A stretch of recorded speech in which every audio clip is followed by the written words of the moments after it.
अच्छा, कभी सोचा है कि ये जो दुनिया हम अपने चारों ओर देखते हैं, मतलब गगनचुंबी इमारतें, बड़े-बड़े पुल, ये सब आखिर टिके कैसे रहते हैं? आज हम उन्हीं अदृश्य ताकतों के राज से पर्दा उठाने वाले हैं, जो इन सबको मुमकिन बनाती हैं। हम रोज इन बड़े-बड़े स्ट्रक्चर्स के नीचे से गुजरते हैं और ये मानकर चलते हैं कि सब कुछ सेफ है। लेकिन ये भरोसा आता कहाँ से है? इसका जवाब, देखिए, किसी जादू में नहीं, बल्कि पक्के साइंस में छुपा है। तो इसकी कहानी शुरू होती है सदियों पहले। गैलीलियो जैसे महान विचारकों ने एक ऐसी बात समझी जिसने सब कुछ बदल दिया। उन्होंने कहा कि कोई भी चीज, कोई भी, पूरी तरह से ठोस या रिजिड नहीं होती। हर चीज पर जब वजन पड़ता है तो वो थोड़ी बहुत दबती या खिंचती जरूर है। और बस यही छोटी सी बात इंजीनियरिंग की दुनिया में एक बहुत बड़ा बदलाव लाने वाली थी। तो असल में इंजीनियरिंग क्या है? ये बस किसी भी मटेरियल के अंदर चल रही इसी खींचतान को समझने का खेल है। ये एक तरह की अदृश्य बातचीत है और आज हम इसी बातचीत की भाषा सीखने वाले हैं। अब इस बातचीत को समझने के लिए ना, इंजीनियर्स के पास दो कमाल के शब्द हैं। एक है तनाव यानी स्ट्रेस और दूसरा है विकृति यानी स्ट्रेन। चलिए एक एक करके इन्हें समझते हैं। तो सबसे पहले स्ट्रेस। जरा सोचिए, जब हम किसी चीज को दबाते हैं तो वो चीज अंदर से हमें वापस धकेलने की कोशिश करती है ना? बस यही जो अंदरूनी वापसी धक्का है, वही स्ट्रेस है। इसे पास्कल्स में नापते हैं, पर इंजीनियरिंग में ताकतें इतनी जबरदस्त होती हैं कि हम अक्सर मेगा पास्कल्स यानी एमपीए में बात करते हैं। और फिर आता है स्ट्रेन यानी विकृति। ये स्ट्रेस का सीधा सीधा नतीजा है। जब किसी चीज पर जोर लगता है तो उसका आकार थोड़ा सा बदल जाता है कि नहीं? इसी बदलाव को हम स्ट्रेन कहते हैं। ये एक तरह से खिंचाव का प्रतिशत बताता है, इसीलिए इसकी कोई यूनिट नहीं होती। तो मतलब सीधा सा हिसाब है, स्ट्रेस कारण है और स्ट्रेन उसका असर। एक के बिना दूसरा हो ही नहीं सकता। स्ट्रेस वो अंदरूनी लड़ाई है और स्ट्रेन वो बाहरी बदलाव है जो हमें दिखाई देता है। फिर साल 1678 में रॉबर्ट हुक ने इस रिश्ते को एक बहुत ही आसान से नियम में बांध दिया। उन्होंने कहा कि एक लिमिट के अंदर जितना ज्यादा स्ट्रेस होगा उतना ही ज्यादा स्ट्रेन होगा, और इस रिश्ते को जो नंबर नापता है उसे हम कहते हैं यंग्स मॉड्यूलस। यंग्स मॉड्यूलस को समझने का सबसे अच्छा तरीका है उसे किसी मटेरियल की जिद समझना। हाँ, सही सुना, जिद। ये नंबर हमें बताता है कि कोई मटेरियल खिंचने का कितना विरोध करता है। ये नंबर जितना बड़ा, मटेरियल उतना ही ज्यादा जिद्दी यानी कि सख्त होगा। जैसे स्टील को ही ले लीजिए, उसका यंग्स मॉड्यूलस है लगभग 200 गीगापास्कल्स।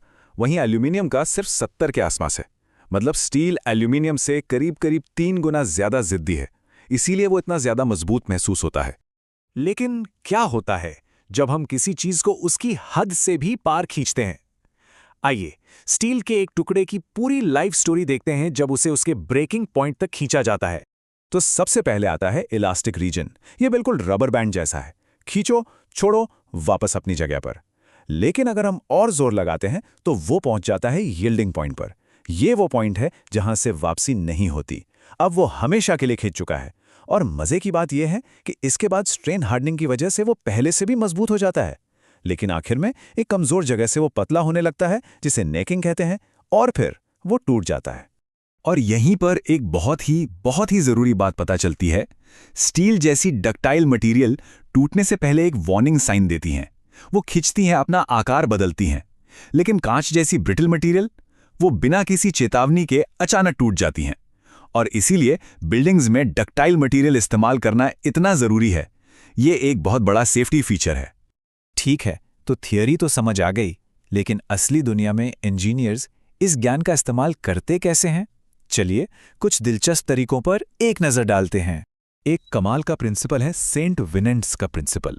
ये कहता है कि जहां पर फोर्स लगता है ना, वहां स्ट्रेस सबसे ज्यादा होता है। लेकिन उस पॉइंट से दूर जाते जाते ये स्ट्रेस फैलकर कम हो जाता है। सोचिए, जैसे शांत पानी में पत्थर फेंकते हैं ना, लहरें बनती हैं और फिर धीरे धीरे शांत हो जाती हैं। बस स्ट्रेस का भी कुछ ऐसा ही हाल है। इंजीनियर्स अक्सर अलग अलग मटेरियल्स को मिलाकर एक तरह के सुपर मटेरियल बना देते हैं। जैसे कि एक फ्लेज्ड बीम में लकड़ी और स्टील को एक साथ जोड़ दिया जाता है। अब क्योंकि स्टील ज्यादा जिद्दी है तो वो ज्यादातर लोड अपने ऊपर ले लेता है। नतीजा, एक सुपर मजबूत और हल्का बीम तैयार हो जाता है। और शायद इन सब में सबसे जरूरी कॉन्सेप्ट है फैक्टर ऑफ सेफ्टी। देखिए, इंजीनियर्स कभी भी किसी चीज को उसकी बिल्कुल 100% कैपेसिटी पर काम करने के लिए डिजाइन नहीं करते। वो हमेशा एक बफर, एक सेफ्टी मार्जिन लेकर चलते हैं, ताकि अगर कोई अनजाना लोड आ भी जाए तो भी सब कुछ महफूज रहे। लेकिन एक मिनट रुकिए, अभी तक हम मान रहे थे कि लोड आराम से धीरे धीरे लगाया जाता है। पर क्या हो अगर लोड अचानक से आ जाए? यकीन मानिए, ये पूरी कहानी को पलट कर रख देता है। और ये रहा वो फैक्ट जो दिमाग घुमा देगा। अगर किसी वजन को धीरे धीरे रखने की बजाय अचानक गिरा दिया जाए तो वो ठीक 2 गुना स्ट्रेस पैदा करता है। जी हां, डबल। ये कोई छोटा मोटा अंतर नहीं है, ये बहुत बड़ा है। और कहानी यहीं खत्म नहीं होती। किसी गिरती हुई चीज का जो इम्पैक्ट होता है ना, वो तो स्ट्रेस को और भी कई गुना बढ़ा सकता है। यही वजह है कि एक छोटा सा हथौड़ा भी अगर सही जगह और सही स्पीड से गिरे तो बहुत बड़ा नुकसान कर सकता है। तो इन सब बातों का मतलब क्या निकलता है? इसका मतलब ये है कि हमारी जो मॉडर्न दुनिया है वो सिर्फ स्टील और कंक्रीट पर नहीं, बल्कि इन अदृश्य ताकतों की गहरी समझ पर बनी है। तो शुरुआत में जो सवाल था कि चीजें टूटती क्यों नहीं हैं, उसका जवाब यही है।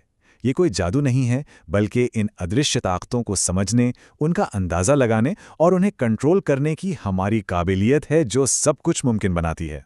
तो अगली बार जब कोई किसी पुल को पार करे या किसी ऊंची इमारत को देखे, तो एक पल रुककर जरूर सोचिएगा उस अदृश्य आर्किटेक्चर के बारे में जो उसे थामे हुए है। ये दुनिया को देखने का नजरिया ही बदल देती है ना?